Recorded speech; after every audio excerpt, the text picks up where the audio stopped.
Hey there, folks. Gip Erskine here, values driven coaching, and wanted to talk about your waistline. Now, this isn't really going to be a video about dieting or special supplements or anything like that, but it's a metaphor that I'm using to express limits and the limits that the low bid game, the pricing game, the proposal evaluation methods, and the philosophies that property managers default to awarding business to the lowest price, squeezing that margin down is not really a healthy place to be. And so we're going to talk a little bit about it and then compare that to how we can start talking about your value line. Everything here is about value, and there are no limits to value. And we're going to be showing that throughout this particular video. So bear with me, hang in there, and let's have some fun. So the pressure, the pain, it's real. What shows up everywhere in property services, this downward pressure on price, this operating expense reduction effort, cost savings wherever possible. And it seems like savings are good, all things being equal. But we are seeing a lot more compression on property management teams are being reduced in size. And so the operating budget continues to be evaluated and squeezed.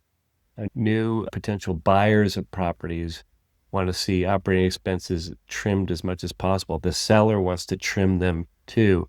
But for the long-term holders, the long-term players, those who know value accrues over time and price is what you pay in the moment, they understand and they can get their head around it. But the ownership is watching every expense line. They're watching every penny. OpEx is the first target when NOI is under pressure. Yes. So for every dollar saved in NOI, that's a 10x increase in property value. So that's what game's being played in the background. Sharpen the pencil is on rinse and repeat. The request comes before conversations even starts. And service providers are expected to open with a discount. So is that the very best you can do? Would you mind sharpening the pencil?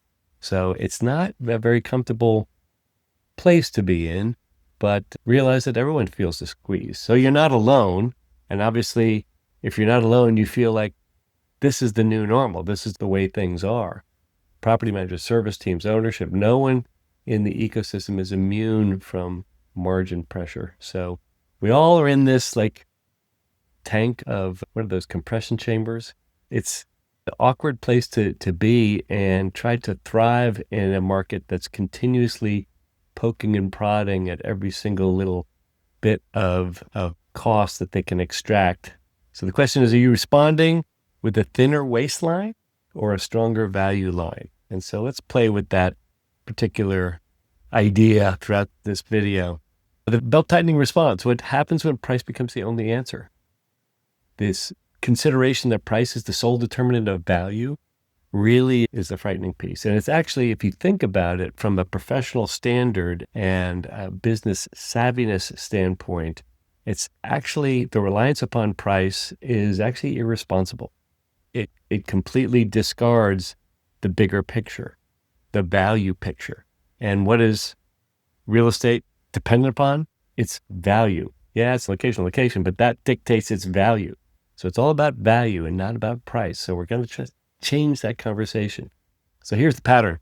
There's a cut in labor hours. There's team size reduction, reduced supervision. So you get to manage more. These are property managers who used to be on site with one building. Now they have 3. Now they have 10.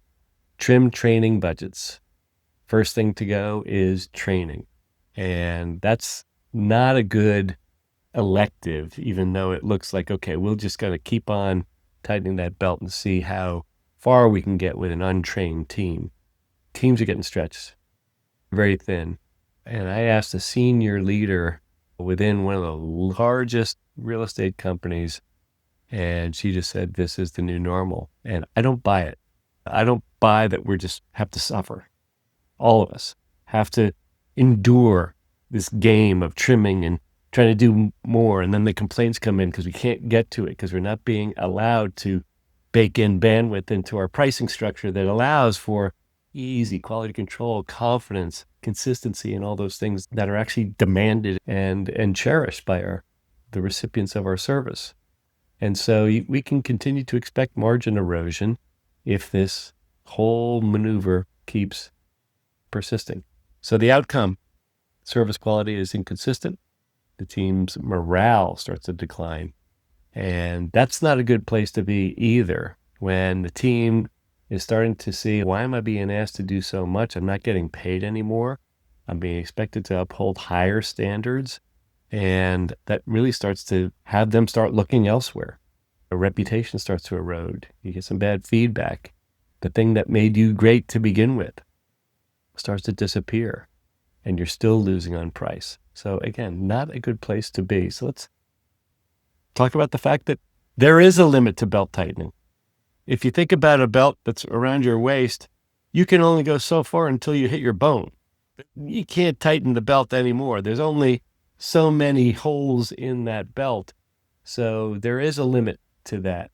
And when you're at that limit, you just realize that you can't go any further. You take things to the extreme and you cut margins out from everybody and still expect Class A service, still expect that uber responsiveness platform, but the actual request doesn't match up with the actual price that's being communicated. You cut off circulation. If you squeeze it too tight, yeah, you might hit bone, but then the rest of your body doesn't flow. The circulation gets cut off.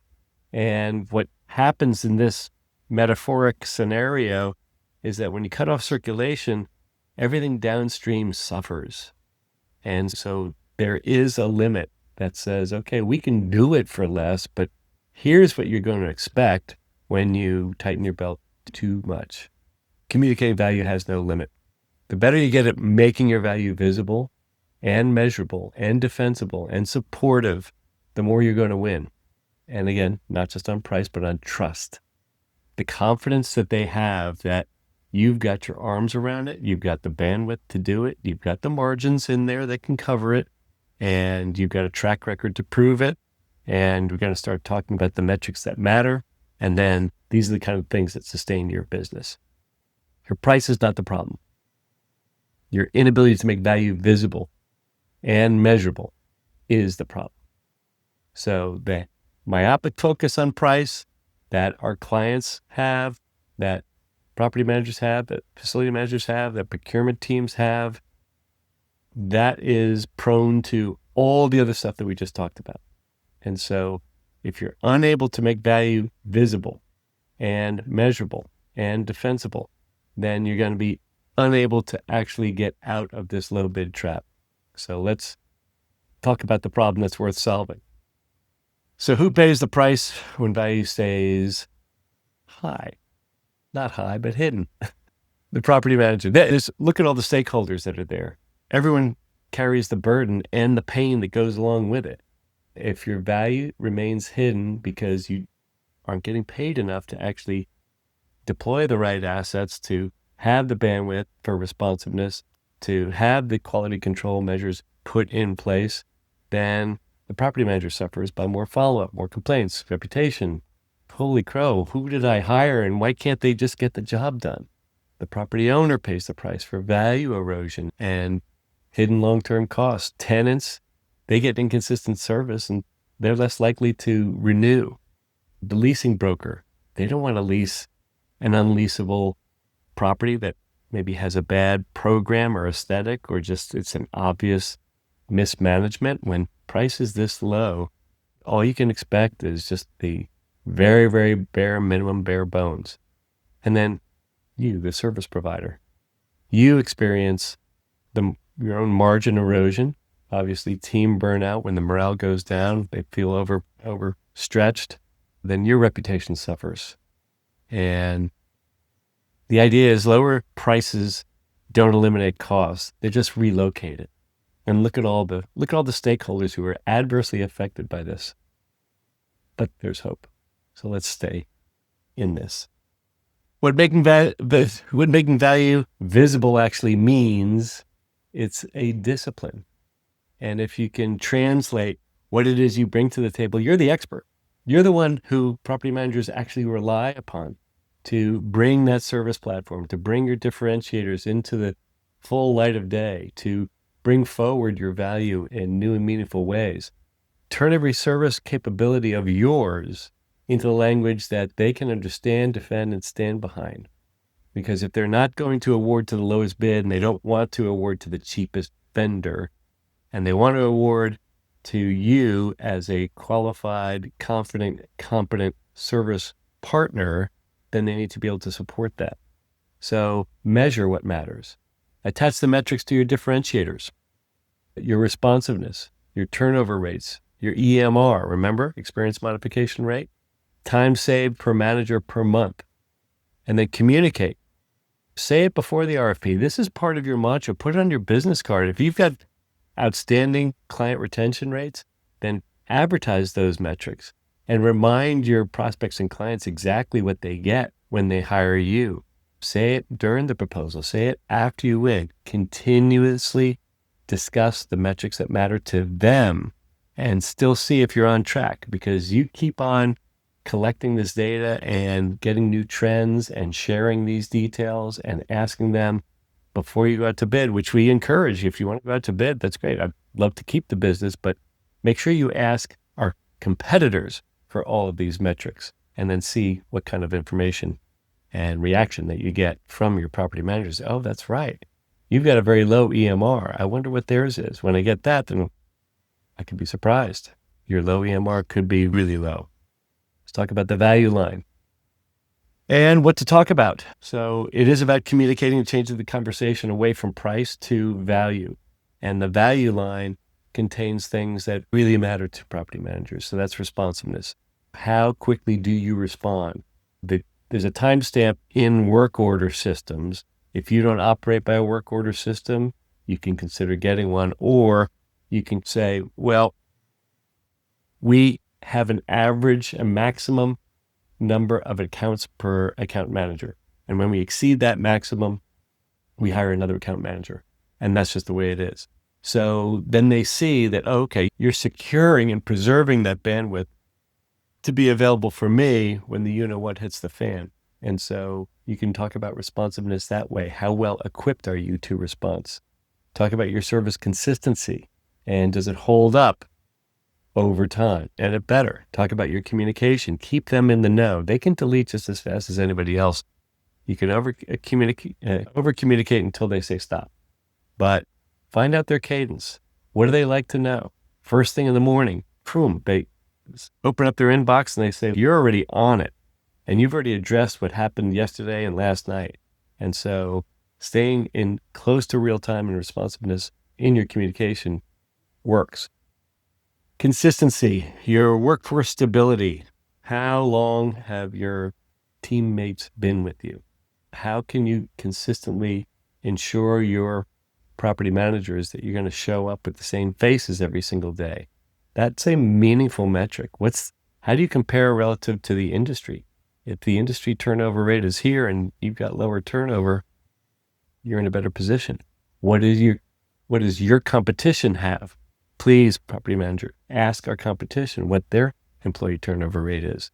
And ideally, property managers have two main functions: increase value, decrease risk. And by increasing value, that means staying within budget. That means making the property more easy to create lease renewal conditions that are inevitable. Reducing risk isn't just trip hazards and things that can get them sued, but it is how do we then ensure that we are bringing on the safest bet, and your EMR, your OSHA days, reporting trends, and all of those matter. And then ideally, you talk about cost effectiveness. The most cost-effective provider is the one that has all of these things covered. Your years of experience, your dots on the map, your equivalent property managed and maintained, your safety records, your training routines, the way you onboard your crews, your teams, all of that matters and can be baked into metrics that you can continuously bring forward. The rigged game cutting price has a limit. Communicating value has no limit. So at some point, we're working for free. The more we get the downward pressure on price, the more we cut. In this rigged game, this low bid game, rules are rigged against us. So every belt has a last hole. Every belt, the tighter you squeeze it, you're going to hit bone at some point in time. That means zero margin, and you end up working for free. Tighten beyond it, and you won't win more business. You damage the business you already have. And so don't feel compelled to, okay, stoop one more time, bend over one more time, duck one more time, tighten the belt one more time, shave your pencil one more time. Don't do it. Don't allow yourself to say, that's okay for this time. Because once you do it once, then you're going to tend to believe that's okay one more time. And until we really fix it. Fix it now. You can decide right now. It's your choice. You can either play the game or you can say, I'm a value player. I'm a value authority. I refuse to play this game that's actually rigged against me. Because even if I win, based upon that lowest threshold that you have, do I really win? Do I really embrace everything that it takes? Can we all celebrate? Or have I just bought some burnout for my teams? Have I just shrunk my margins so low that I'm hoping to make it up on volume? And that kind of volume is not sustainable. It's not. So the better you get at communicating value, the more you win on value, not on price, but on value.